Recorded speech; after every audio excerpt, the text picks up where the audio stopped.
Estudando o livro Nosso Lar. Espírito André Luiz. Psicografia de Francisco Cândido Xavier.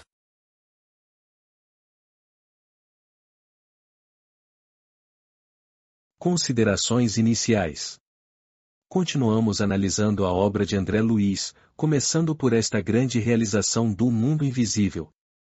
Este evento que foi a edição deste livro, e que nos trouxe novidades muito profundas para o nosso entendimento das leis espirituais. Tanto que este livro deu início a uma série que foi denominada A Vida no Mundo Espiritual. Este primeiro livro, Nosso Lar, inaugurou a descrição que os espíritos fazem a respeito de como é o relacionamento dos espíritos depois que perdem o corpo de carne, como elas se organizam do mundo do lado de lá, como que são as suas convivências sociais, suas convivências familiares. Descobrimos aqui, no livro Nosso Lar, muitas coisas ligadas a isto. E hoje vamos ver o capítulo 8, exatamente tratando desta questão da organização de serviços, que é o título do capítulo. Neste capítulo, veremos André Luiz, que até então estava se recuperando, procurando se livrar daqueles miasmas, daquelas dores que carregou com ele para o hospital, onde estava se tratando. Agora, vamos encontrar André Luiz pela primeira vez saindo do parque hospitalar. Ele não recebeu alta, ainda está sob os cuidados médicos, mas já pode passear pelo local. Fazer seu primeiro passeio na companhia de Lísias, aquele seu amigo, aquele visitador dos serviços de enfermagem, que vimos nos capítulos anteriores. Lísias passeia com ele, e começa a explicar para André Luiz como é a organização da cidade. Primeiro, André Luiz fica surpreso com o que vê, árvores, avenidas, gente andando para lá e para cá, alguns bastante compenetrados, outros sorrindo para ele de forma agradável. O que ele identifica logo de cara, é que havia um grande complexo de prédios, edifícios, quadras, lugares públicos, mas que também havia uma quantidade muito grande de pessoas indo e vindo. Capítulo 8. Organização de serviços. Decorridas algumas semanas de tratamento ativo, saí pela primeira vez em companhia de Lísias. Impressionou-me o espetáculo das ruas. Vastas avenidas enfeitadas de árvores frondosas. Ar puro, atmosfera de profunda tranquilidade espiritual. Não havia, porém, qualquer sinal de inércia ou de ociosidade porque as vias públicas estavam repletas. Entidades numerosas iam e vinham. Algumas pareciam situar a mente em lugares distantes, mas outras me dirigiam olhares acolhedores. Incumbia-se o companheiro de orientar-me em face das surpresas que surgiam ininterruptas. Só para relembrar, André Luiz estava internado em um hospital no mundo espiritual, e podemos perguntar o porquê o mundo espiritual tem casas, hospitais e instituições? Porque a evolução não dá saltos. A evolução não é truque de mágica. A evolução é um processo gradativo e lento de subida. Subimos um degrau por vez.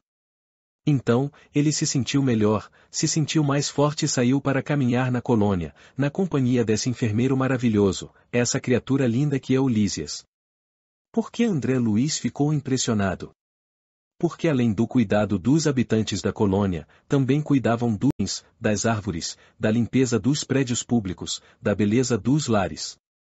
Além disso, o que há de especial em nosso lar? A vibração mental dos habitantes. E esse é o elemento diferencial. Para uma pessoa se tornar um habitante, um cidadão de nosso lar, ele precisa ter pensamentos de equilíbrio, de espiritualidade e de conexão com Deus. Esse é o pré-requisito para que alguém seja cidadão de nosso lar. Por isso, o clima de tranquilidade na colônia. Porque essa tranquilidade de um ambiente depende da vibração dos habitantes. Aquele conceito de céu, aquele conceito de vida após a morte, em que todo mundo está de braço cruzado, parado, só admirando nada, esse conceito é revisado aqui. Assim, André Luiz sutilmente está nos reeducando. Ele ensinando que evolução é trabalho e não tem nenhum anjo na ociosidade. Os anjos estão num trabalho permanente contínuo, muito mais do que nós. Por quê? Porque como eles são espíritos mais puros, eles não dormem mais. O trabalho deles é permanente e prazeroso. Eles mudam de atitude. Assim, ora eles estão num trabalho, ora eles estão em outra atividade.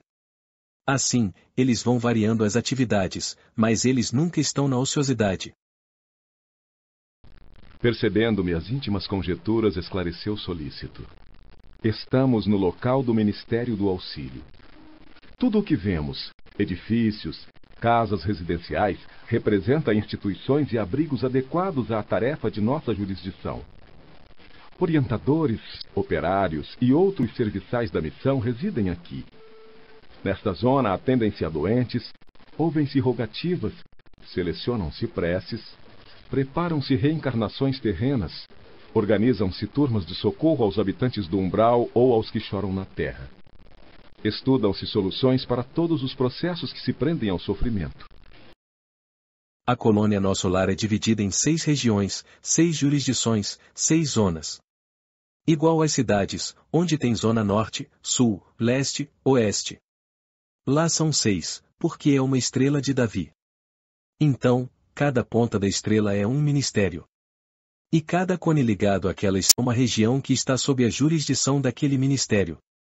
Eles estavam em um hospital localizado na região do Ministério do Auxílio. Ou seja, aquela região está sob a responsabilidade do Ministério do Auxílio.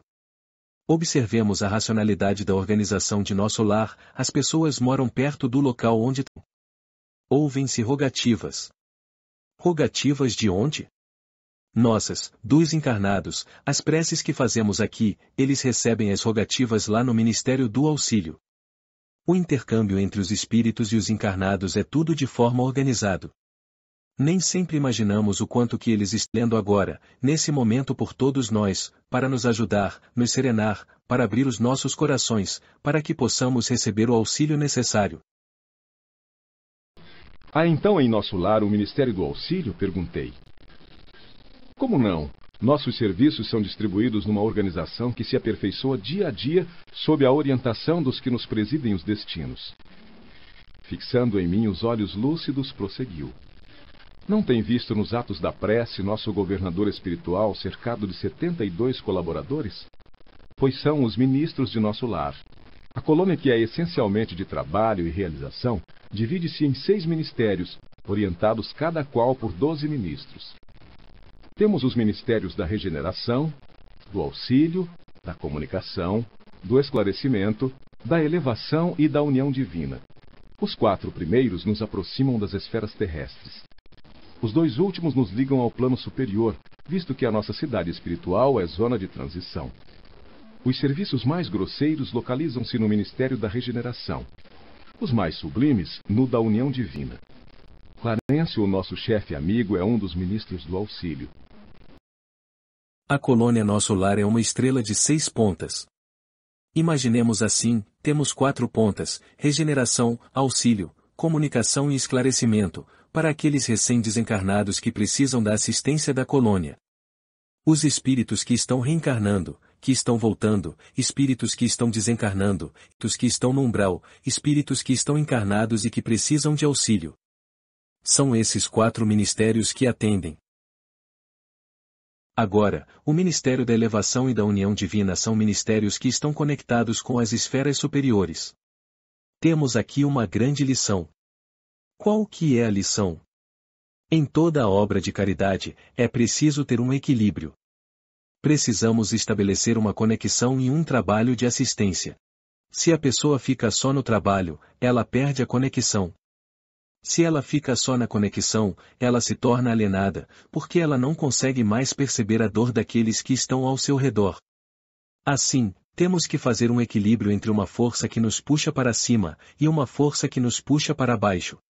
Equilíbrio entre atividades de oração, de meditação, de asserenar o nosso espírito, de conexão com o alto, e atividades de auxiliar o nosso próximo. Nesse ponto, a colônia Nosso Lar está muito equilibrada. Por que ela está equilibrada? Porque ela tem 4 ministérios voltados para auxiliar os desencarnados e os espíritos que vão encarnar e doar. Receber é o movimento de doar. Receber e doar, como um rio, o rio recebe da fonte. Os 2 últimos nos ligam ao plano superior. Visto que a nossa cidade espiritual é zona de transição. Os serviços mais grosseiros localizam o Ministério da Regeneração que lida com os casos de maior sofrimento, aqueles espíritos que ainda estão no umbral, e espíritos que estão encarnados completamente desequilibrados. Esse é o ministério que lida com a dor, com o desequilíbrio. Depois, quando a criatura se regenera, quando ela se arrepende da sua situação de desequilíbrio, e fala, eu quero melhorar, aí ela é conduzida para o auxílio. Porque aí ela começa a trabalhar. Ela se regenera e começa a auxiliar, porque ela cicatriza as feridas. Por isso que é o ministério do auxílio. Quem já passou pela regeneração vai para o auxílio para cicatrizar as suas feridas. Porque se ficarmos só pensando nas feridas, não curamos. Ninguém cura se ficar toda hora pensando nas feridas. Precisamos sair de dentro de nós mesmos e caminhar em direção às dores do próximo. Quando caminhamos em direção às dores do próximo, nós cicatrizamos as próprias feridas, as feridas da nossa própria alma. Depois, temos o ministério do esclarecimento e da comunicação. Sendo assim, a comunicação trabalha com a relação do mundo espiritual e o mundo material. E o esclarecimento é o que trabalha as programações espirituais. Depois veremos isso ao longo da obra, onde os ministérios vão ser apresentados com maior riqueza de detalhes. O importante aqui é que o Clarencio, que acolheu André Luiz, aquela entidade bondosa, ele é um dos ministros do auxílio. Observamos aqui que não é um único ministro. Cada ministério tem 12 ministros. 12. E é claro que isso nos lembra os 12 apóstolos. Isso é uma referência maravilhosa. Valendo-me da pausa natural, exclamei comovido. Oh, nunca imaginei a possibilidade de organizações tão completas depois da morte do corpo físico. Sim, esclareceu Lísias. O véu da ilusão é muito denso nos círculos carnais. O homem vulgar ignora que toda manifestação de ordem no mundo procede do plano superior. A natureza agreste transforma-se em jardim quando orientada pela mente do homem, e o pensamento humano, selvagem na criatura primitiva, transforma-se em potencial criador quando inspirado pelas mentes que funcionam nas esferas mais altas. Nenhuma organização útil se materializa na crosta terrena sem que seus raios iniciais partam de cima. Muitos de nós têm a ilusão de que quando desencarnar, vamos ficar em uma nuvenzinha, que o mundo espiritual é uma nuvem, onde ninguém tem forma, não tem nada, ficamos todos ali como umas luzinhas, como se fossem vagalumes no meio de nuvens. Essa é a visão que muitos têm do mundo espiritual. Aqui temos que pensar, veja, precisamos ampliar nossa mente. Temos que pensar na humanidade como um todo, o véu da ilusão é muito denso nos círculos carnais. É muito denso. A humanidade ainda é muito materializada e muito ignorante sobre a vida espiritual. O homem vulgar ignora que toda manifestação de ordem no mundo procede do plano superior. O que Lísias está dizendo aqui? Você está espantado porque tem ordem aqui.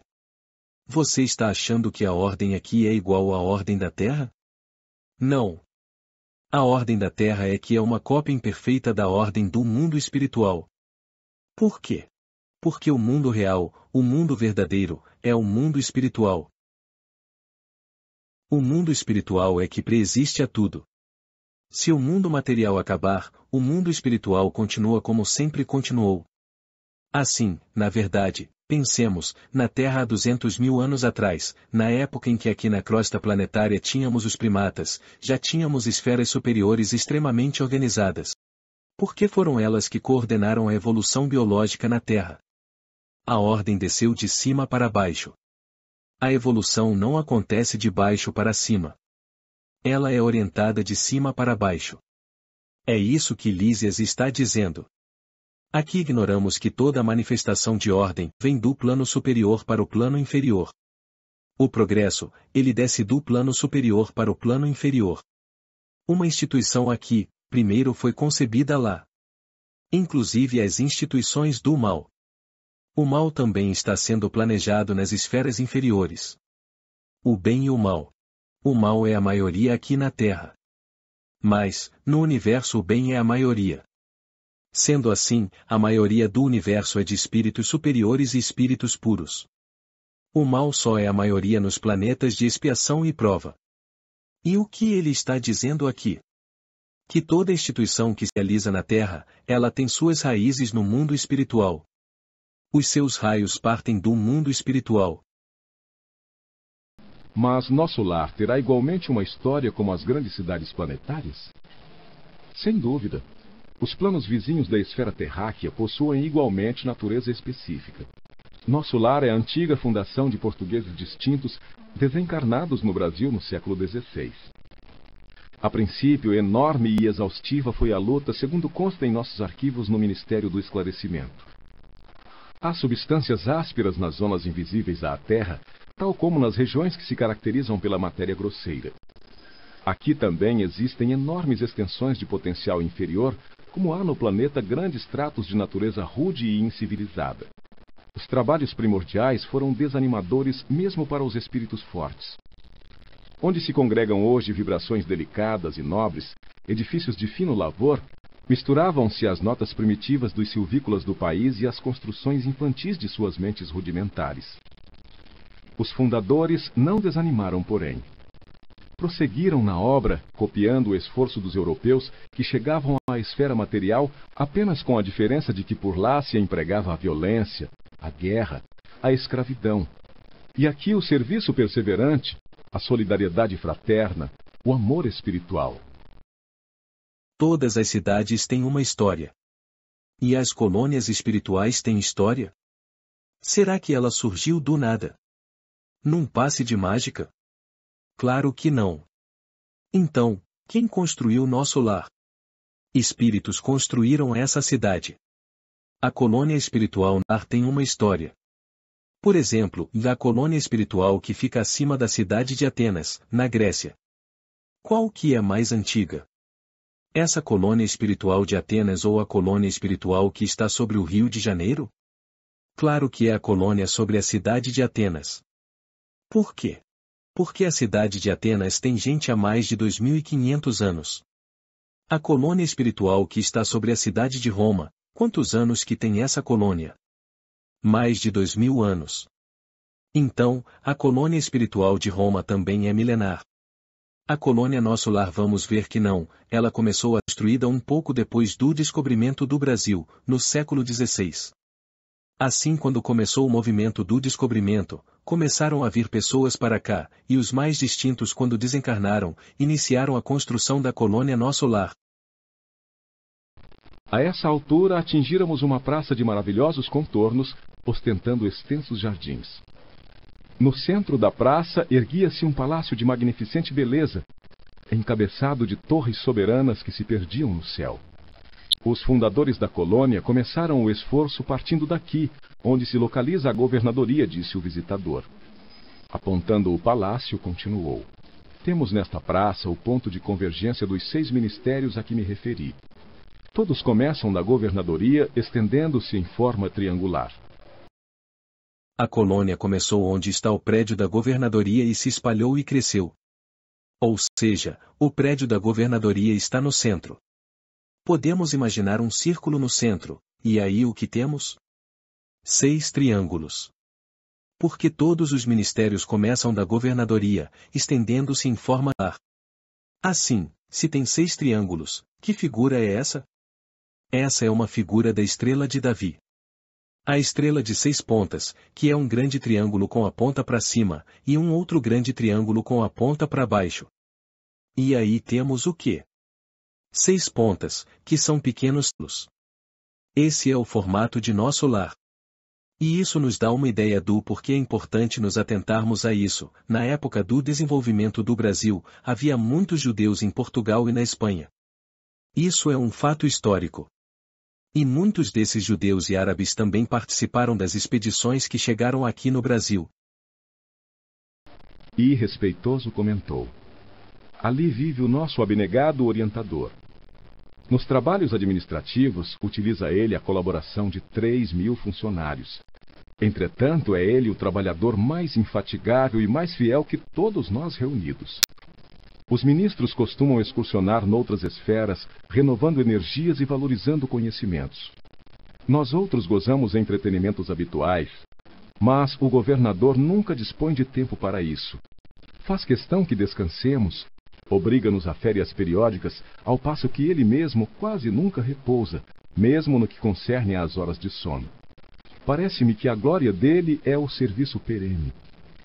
Basta lembrar que estou aqui há 40 anos, e com exceção das assembleias referentes às preces coletivas, raramente o tenho visto em festividades públicas. Seu pensamento, porém, abrange todos os círculos de serviço.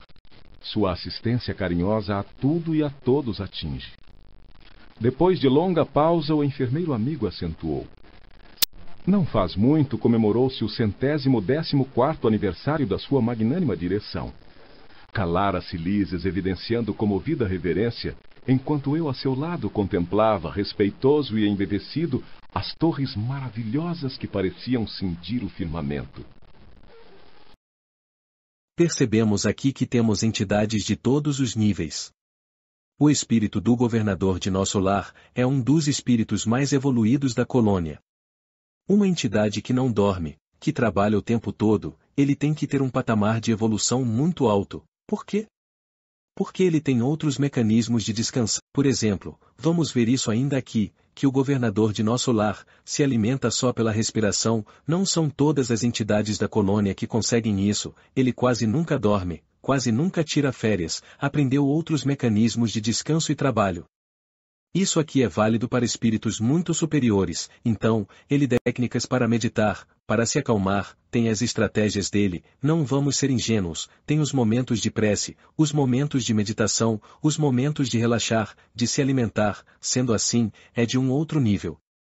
A data da história do livro aqui no nosso lar é 1938, menos 114 anos que o governo lidera nosso lar, chegamos em 1824. Ou seja, em 1938 ele já tinha 114 anos de governança da comunidade. Considerações finais. Aqui precisamos nos atentar para o que chamou a atenção de André Luiz, a beleza, a prosperidade, a harmonia, o cuidado, a disciplina, o trabalho que marca essa colônia espiritual. Aí perguntamos, e como os prédios são erguidos? E a resposta é, matéria. É por isso que aprendemos, no Livro dos Espíritos, sobre o fluido cósmico, a matéria cósmica, a matéria divina, que existe em infinitos patamares de vibração. A nossa tabela periódica é a matéria mais densa que existe no universo, mas existe matéria em outros níveis de vibração. A matéria cósmica é a matéria que é construído o universo. Como é que Deus faz o universo? Com a matéria cósmica. Essa matéria existe em vários níveis. O mais grosseiro é o nosso. Existe matéria mais sutil. Na colônia nosso lar, também é matéria, só que é matéria. É uma matéria mais sutil. É uma matéria que está em um nível menos denso do que o nosso. Mas é a mesma matéria cósmica.